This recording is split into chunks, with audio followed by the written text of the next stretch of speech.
Candidat numéro 22. Alors, avant de commencer à lire, on va regarder un petit peu, juste survoler ta copie pour voir s'il y a des choses que tu peux améliorer au niveau de la présentation. Déjà, le premier mot que je lis, c'est exo. Exo, c'est pas un mot en français, c'est une abréviation familière, donc ça n'a rien à faire ici. Tu m'écris exercice en entier, exercice 2. Ensuite,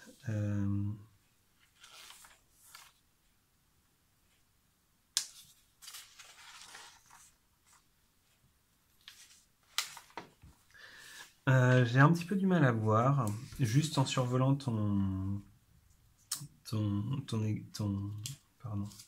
ta copie, où s'arrêtent les questions. C'est-à-dire que là, tu vois, tu m'écris tout, tu sautes une ligne à chaque fois, et en fait, je vois pas bien la distinction entre chaque exercice et entre chaque question. Donc, je t'encourage à faire quelque chose peut-être un petit peu plus... un petit peu mieux organisé. J'essaye de trouver une copie où c'est vraiment bien propre. Alors celle-ci, bon, là c'est un ou une de tes camarades qui écrit très très bien, donc on va pas comparer la qualité de l'écriture, c'est pas le but. Par contre, tu vois ici, je vois clairement que l'exercice 5, voilà, il commence là, il termine là. L'exercice 4, je vois que c'est ça. L'exercice 3, je vois que c'est ça. Et à l'intérieur de l'exercice 2, par exemple, je vois que ça c'est la première question, ça c'est la deuxième question. Et j'arrive bien à voir en un seul coup d'œil où ça commence, où ça s'arrête.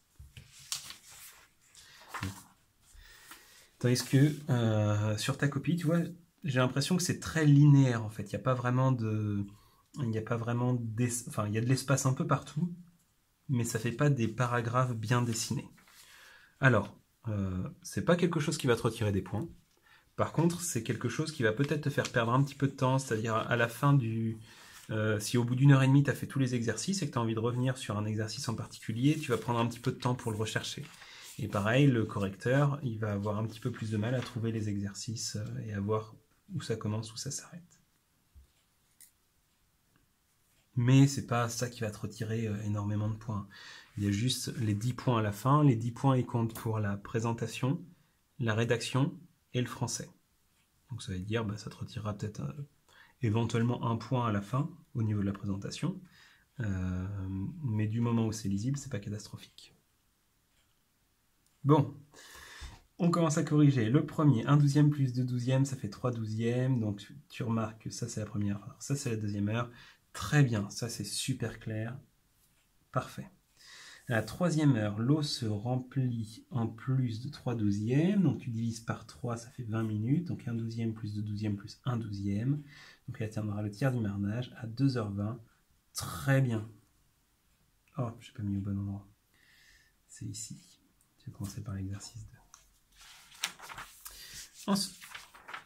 Ensuite, exercice 6. Au départ de sa course, Chris a une fréquence cardiaque d'environ 52 pulsions par minute. Alors attention, une pulsion, c'est pas du tout la même chose qu'une pulsation. Attention en français aussi, mais sinon c'est la bonne réponse. Le maximum 172 battements par minute, non. Non, non, non. Pourquoi 172? Le maximum il est là. Et donc si on suit la ligne, ça correspond à 160 battements par minute. Problème de lecture ici. Donc 9h33 plus 27, ça fait 10 heures, puisque 33 plus 27, ça fait 60, et donc ça fait 1 heure. 10 heures plus 26, ok. Donc 27 plus 26 fait 53 minutes. La durée de la course à Chris. La durée de la course de Chris est de 53 minutes. Oui.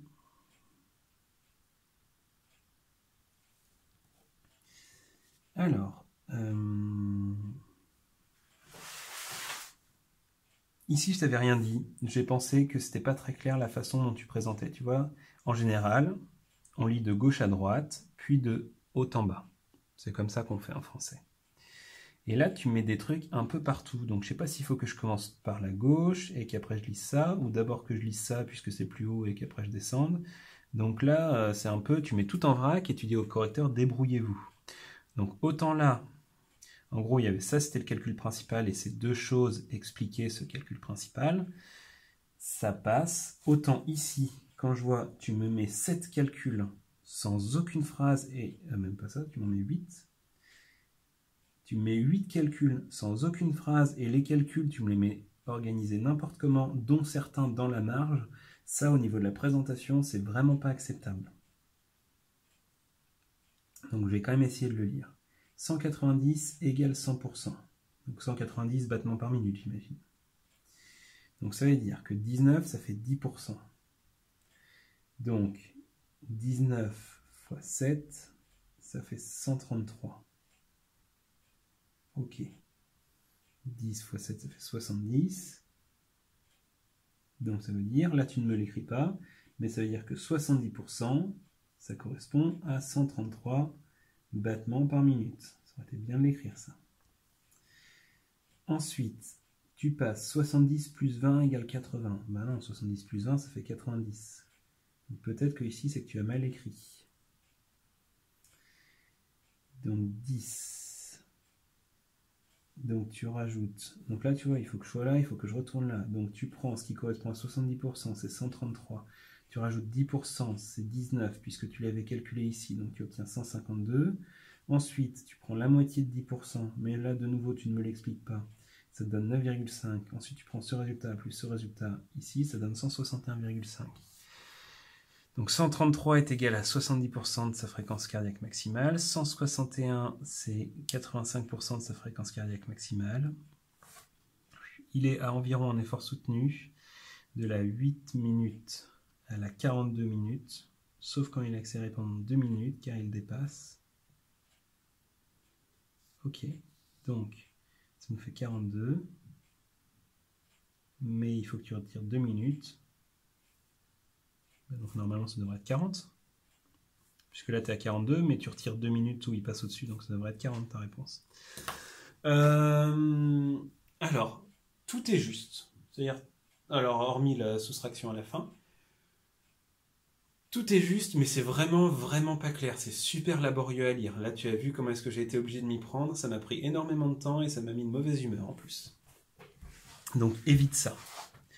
Si tu choisis cette technique-là, qui est vraiment pas la plus facile, c'est-à-dire en faisant plein de calculs, en divisant, etc., moi j'appelle ça de la bidouille, ça fonctionne, mais il faut que tu me fasses des phrases à chaque fois, d'accord? Et que tu me mettes bien un ordre de lecture clair. Ce que je t'encourage à faire pour le calcul de pourcentage, tu as deux techniques. La technique la plus simple, c'est que tu prends ton nombre de départ, et pour calculer par exemple 70%, eh bien on l'a vu en cours, tu multiplies par 0,70. Et ça t'amène directement au bon résultat, sans avoir à faire des petits partages, des divisions, etc. Donc ça, c'est pas mal pratique. Une autre possibilité, c'est de faire un tableau de proportionnalité. Tu sais que 190 battements par minute, tu me l'as écrit dès le départ, ça correspond à 100%. Et donc après, toi, ce que tu as calculé 10%, et puis après, tu as multiplié par 7. Mais puisque tu le ranges dans un tableau de proportionnalité et que tu peux faire un produit en croix, tu peux directement écrire ça. 190 battements par minute, ça fait 100%. 70%, ça fait combien? Je fais un produit en croix et c'est terminé. Alors, sur cet exercice, question 5 de l'exercice 6. Oh, tu m'as sauté la question sur la vitesse. Ça devrait être interdit. Il faut que tu revoies la vitesse, du coup. D'accord? C'est une question classique, une technique que tu as vue en mathématiques et en physique, qui peut aussi te servir sur le brevet de technologie. Donc, vraiment, revois la technique de calcul de vitesse. Je vais te mettre 3 points sur les 4. Puisque tout est juste, mais c'est vraiment très mal expliqué. Enfin, c'est vraiment très mal expliqué. À partir de là, en fait, sur cette page-là, là c'est clair, tu vois, tu me dis 70% ça fait ça, 85% ça fait ça, tu me dis le début, tu me dis la fin, ensuite tu me fais la petite addition pour trouver le temps qu'il y a. Ah, attends. Non, j'ai dit une erreur ici. 8 plus 34 égale 42, donc ça veut dire qu'il, pour toi, il est à ce rythme soutenu pendant 34 minutes. Et donc tu as raison avec 32. Ok, j'accepte. En fait, c'était bon ici.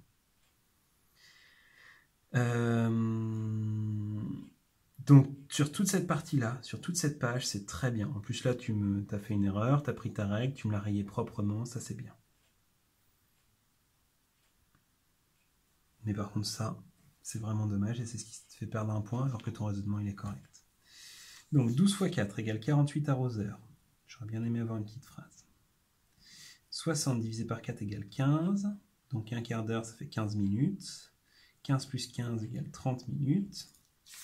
De nouveau, tu m'écris des calculs sans faire de phrase. Si, une phrase ici. Il arrose 30 minutes par jour. Oui. 48 fois 0,2. Pourquoi 0,2 ?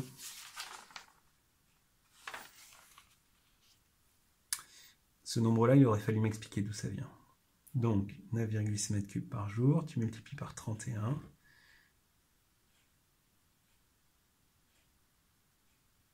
Quoi ? Alors, excuse-moi. Tu me fais 9600 fois 31, ça te donne le bon résultat. Et après, tu recommences, sauf que tu fais fois 30, et ensuite tu rajoutes une fois pour avoir fois 31. En fait, ces deux lignes, je les mets entre parenthèses parce que elles expliquent exactement la même chose que ce que tu as expliqué au-dessus. Donc là, de nouveau, tout est bien expliqué. Ici, j'aurais bien aimé donc avoir les unités et des phrases. Je t'ai déjà pénalisé au coup d'avant pour la même chose. Donc là, je ne te pénalise pas, je te mets les 10 points sur les 10 que tu pouvais gagner. Exercice 3. Donc, x 24 x 36, ça marche. Ici, 18 x 15, 18 x 20, ça marche. C'est très étrange. Pour moi, quand je fais 18 x 15, ça me donne 270, pas 240. Donc là, erreur de calcul. Et ensuite, 14, donc le plus proche que tu as réussi à trouver, c'est 14 x 17, ça fait 238. Donc ce n'est pas possible pour... C'est un 4, ça Moi, je lis 15. Donc attention à ton écriture. Si tu veux écrire 14, forme bien ton 4. Donc là, quasiment tout est juste. Il y a juste une erreur sur le 18. Donc sur les 4 points, je vais t'en mettre 3.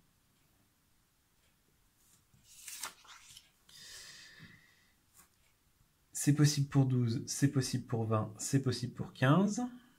On a dit que c'était possible pour 10. J'aurais bien aimé que tu me testes aussi pour 11, pour 13, pour 16, pour voir si ça allait marcher ou pas. Après, j'imagine que si tu m'as trouvé ces 3-là, c'est que tu les as tous testés. Mais si tu les as tous testés, tu aurais dû l'écrire sur ta copie, histoire que je puisse te mettre les points qui correspondent. Allez, je te fais confiance là-dessus. Donc il faut 16 pour une largeur, 24 pour une longueur. D'où sortent ces nombres? D'accord, je pense que tu as fait l'opération. 240 divisé par 15 égale 16. Ou alors c'est que ça vient juste au-dessus. D'accord, ça vient peut-être d'au-dessus. Ok, allez, j'accepte ça.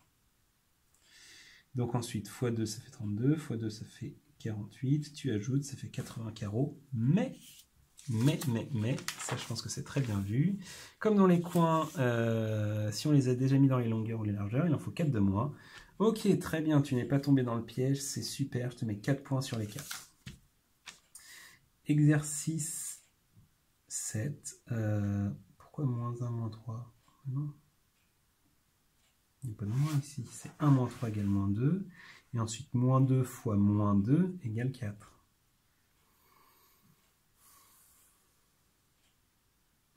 Ça fait beaucoup d'erreurs pour 2 lignes de calcul. Allez, je te mets la moitié des points. Exercice 1, dans le rectangle PGCA, PQCA, attention, bien former tes lettres, encore ici je lisais G à la place de Q. Donc dans le rectangle PQCA, Q et C en angle droit, donc alors A et C l'ont aussi. Qu'est-ce qui te le garantit ça? On pourrait très bien avoir une figure qui soit comme ça. D'accord? C'est pas parce que tu as deux angles droits ici que tu vas en avoir deux ici. Donc en fait, ici, ce qu'il fallait faire, c'était dire qu'il y avait effectivement deux angles droits ici et que ces deux longueurs étaient égales. Donc si les deux longueurs sont égales, c'est forcément un rectangle. On ne peut pas avoir, comme sur le schéma que je t'ai fait ici, un qui est plus court que l'autre. Donc tu fais la soustraction. Là, il me manque deux choses essentielles. Tu ne m'expliques pas ce que tu fais et tu ne me mets pas l'unité. Donc ça, c'est pas bien. Enfin, c'est pas bien. C'est deux erreurs graves. AC égale QP. AC égale QP. Oui, ça c'est écrit. Donc, de nouveau, tu ne m'expliques pas ce que tu fais. J'imagine que tu appliques la formule de l'énoncé. Et là, qu'est-ce qui t'a empêché? Je parie que tu avais oublié ta calculatrice.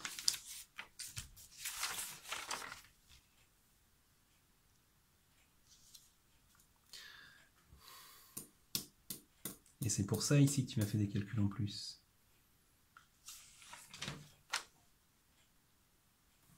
Et c'est pour ça qu'ici tu t'es embêté plutôt que de faire un produit en croix.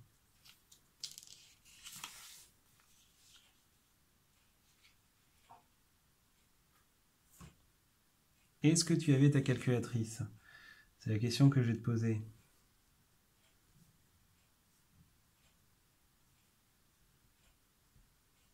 Et si tu ne l'avais pas, ça m'explique un petit peu pourquoi est-ce que tu as autant galéré sur les calculs de pourcentage, sur les multiplications et ainsi de suite.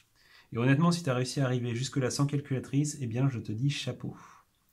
Chapeau, chapeau, chapeau. Et alors, admettons que tu n'aies pas de calculatrice. Quand est-ce qu'on fait pour calculer une division de nombre à virgule? Tu as vu ça en classe de 5e. Alors, je sais, c'était il y a longtemps. Eh bien, on va se débrouiller pour qu'il n'y ait plus de virgule. Donc, on va multiplier par 100 en haut pour ne plus avoir de virgule. D'accord? Vu qu'on fait x 100, ça va décaler la virgule de 2 crans, ça va nous donner 9. Et on va diviser par 500. On va multiplier par 100 aussi en bas, ce qui va nous donner 500. Et après, 9 divisé par 500... c'est pas très facile. Donc à mon avis, le plus simple, c'est de faire 9 divisé par 5, multiplié par 1 centième. D'accord. Et 9 divisé par 5, si tu te débrouilles assez bien, tu peux voir que ça te fait 1,8.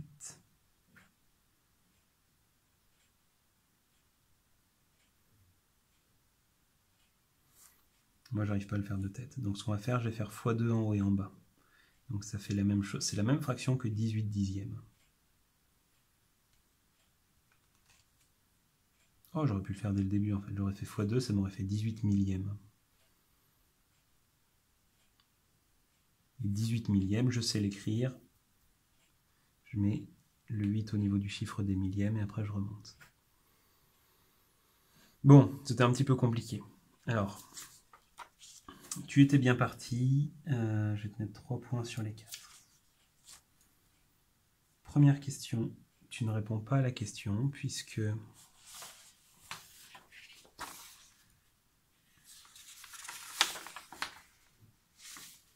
Regarde ici, il y avait deux questions en une en fait. Déterminer lequel, donc est-ce que c'était le programme A ou le programme B, et là tu ne m'as pas répondu.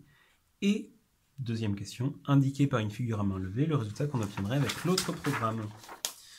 Donc là je suis d'accord ni sur l'un ni sur l'autre. Il se déplace de 55 pixels. Non. Non, mais, je te mets quand même un point sur les deux. Et je vais t'expliquer pourquoi.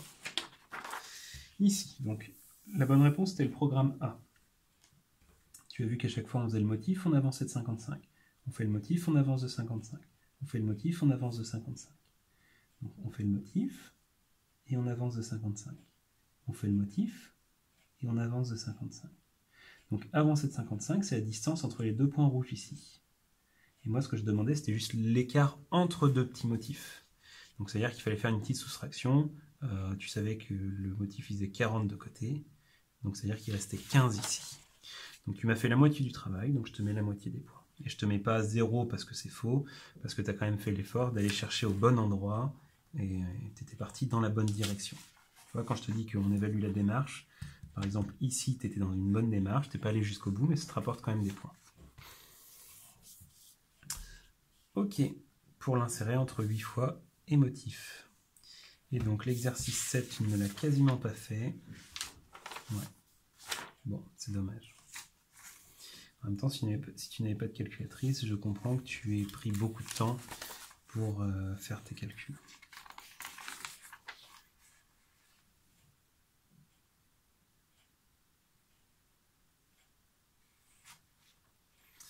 Alors, au niveau de la rédaction, là, tu vas être pas mal pénalisé à cause de ce dont je t'ai parlé tout à l'heure, c'est-à-dire tu m'écris les calculs un petit peu dans n'importe quel ordre.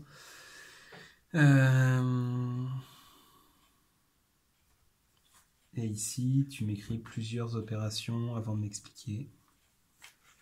Pour autant, dans l'ensemble, c'était assez clair. Et je t'ai déjà pénalisé sur tout ça. Donc là, je vais te mettre un total de 6,5 sur 10. Donc, si on fait le calcul, ça nous fait 7, 14, 18, 22, 25, 35, 39, 53, 56, 57, 58, 64.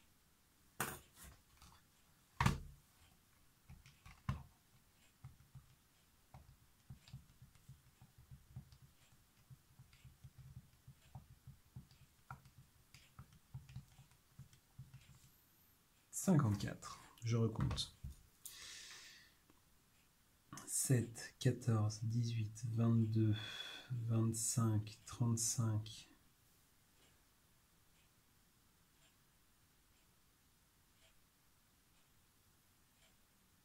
Est-ce que je t'ai compté les points ici?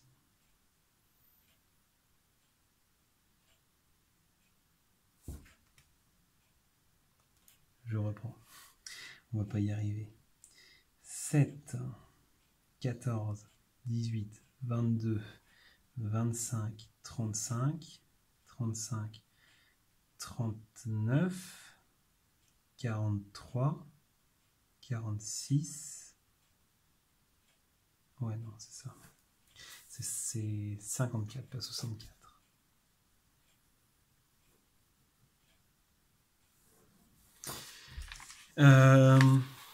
C'est suffisant pour avoir le brevet. Je pense que tu peux obtenir mieux en suivant les conseils que je t'ai donnés. Donc déjà, revois le calcul de vitesse.